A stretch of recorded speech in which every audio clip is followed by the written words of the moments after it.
A Prince George's County police officer who died in a car crash in the line of duty was laid to rest today. Hundreds of officers, family, friends, and... Officer Morris was killed when the cruiser that he and his partner were in went off the road and into a ditch. Morris was ejected from his vehicle.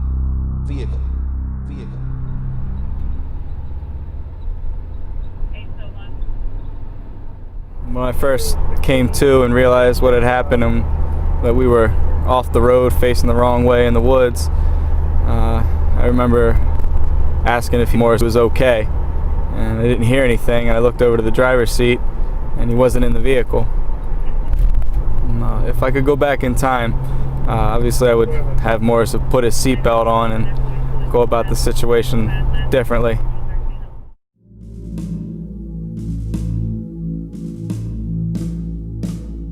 Anytime we lose an officer or an officer is injured, no matter what the incident is, it's just devastating for a police department.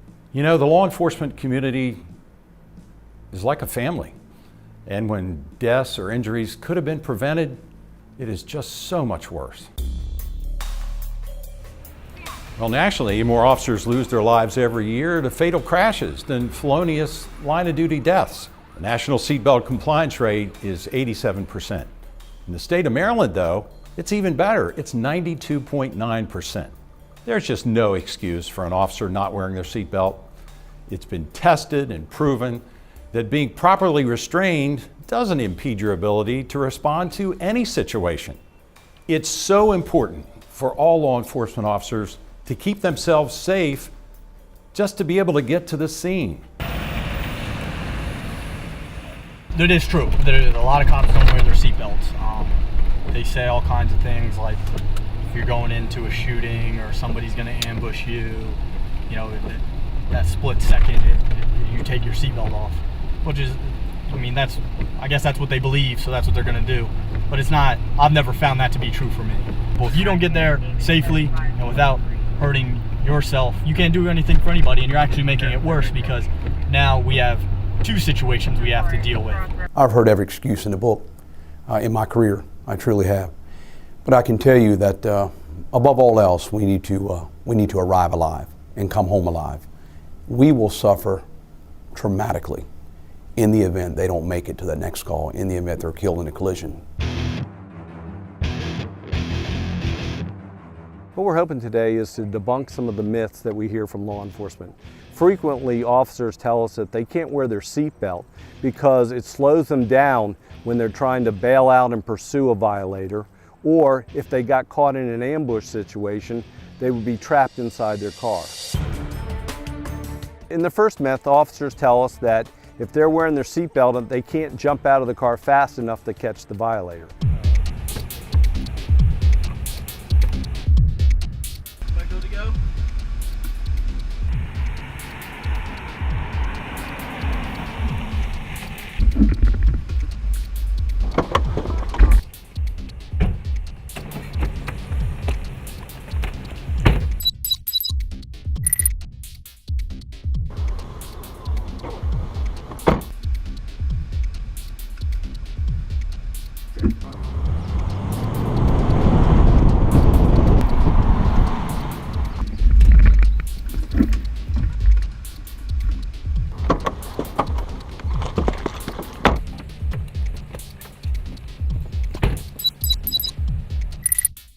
There's little to no difference between an officer who's wearing a seatbelt or not wearing a seatbelt when it comes to getting out of the car. A properly trained officer wearing a seatbelt can get out of the car about as fast, or in some cases faster, than an officer that doesn't wear their seatbelts.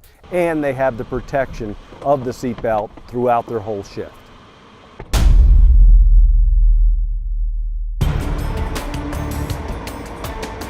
The second scenario, we're going to show an ambush situation.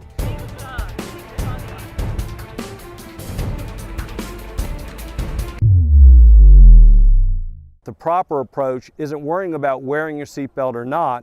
It's about backing up away from the threat so you can create the time and distance and then take advantage.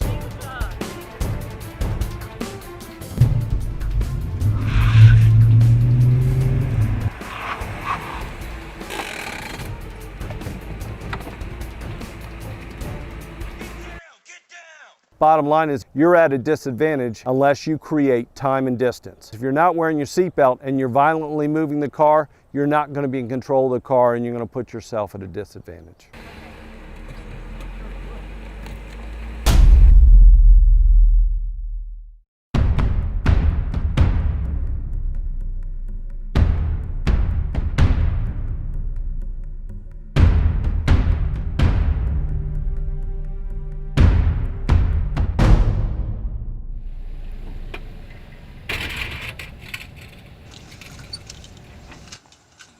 My name is Shawnee Watson.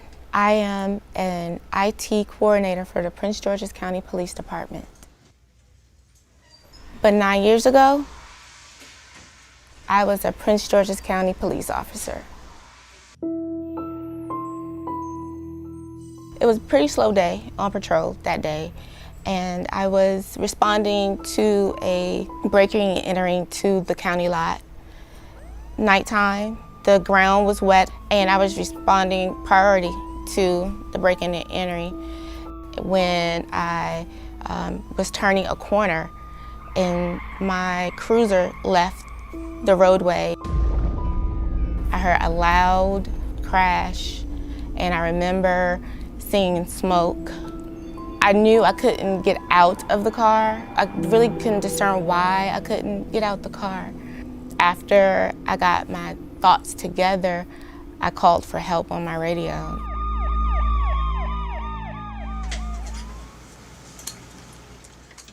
I am paralyzed from just about my rib cage down. I'm unable to have any control over the bottom half of my body, and the probability of me being able to walk it's a little slim as the years goes on. I think if I was able to maybe slow down, not go at such a high rate of speed, that would have definitely increased my chances of having a better outcome. Instead of doing the job that I love, which was being a police officer, now I'm sitting behind a desk and I am working with computers when my heart is still truly being a police officer. We've talked a lot about distracted driving, much of it because public officials and law enforcement have identified it as such a danger on our roads. Now, however, police officers are under scrutiny for driving while distracted. If you've looked at the electronics inside the average police cruiser, then you know what's competing for their attention along with the road, and it has its grave dangers. Just stay still, please, sir. Please.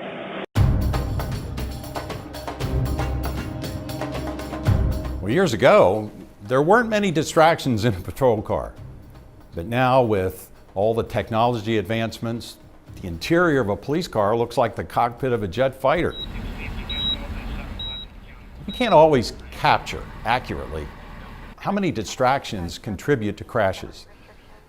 But we have to do as much as we can to limit the distractions police officers encounter while they're driving that 3,000-pound police vehicle. There are a lot of distractions, but we're also trained on how to limit those distractions, especially the unnecessary ones. Things such as not listening to the radio while I drive, make sure that you're allowed to talk on your cell phone as long as you have your Bluetooth earpiece in or some type of handheld device. You can talk on your cell phone. But once again, that's also another distraction. So I try to limit things like that that's unnecessary. A lot of times law enforcement officers do feel they're invincible. We're out there to protect society, and we feel like we need to be doing that all the time. Too often we look past protecting ourselves. That includes, speed, reducing our speed, ensuring that we're buckled up when we're in the vehicle, as well as, we have many distractions within our vehicle, many more than the average citizen does. Ensuring that, we're not falling victim to looking away, looking down, looking at a computer, looking at a phone, that ultimately has a tragic ending. We can get to zero deaths. This is preventable. I mean, when you're talking about officers that are dying as a result of not wearing a seatbelt, or being focused on what's going on a computer screen and not paying attention what's going on the roadways. These things can be avoided and prevented. And we have a responsibility, again, not only to our brothers and sisters that we work beside, but also to our families and also the citizens that we're tasked with protecting and serving. We can do better, and we should do better, and we should be striving towards getting to 0 deaths.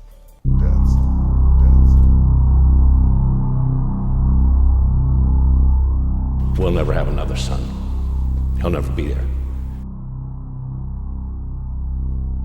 And at that point, I figured he was gone.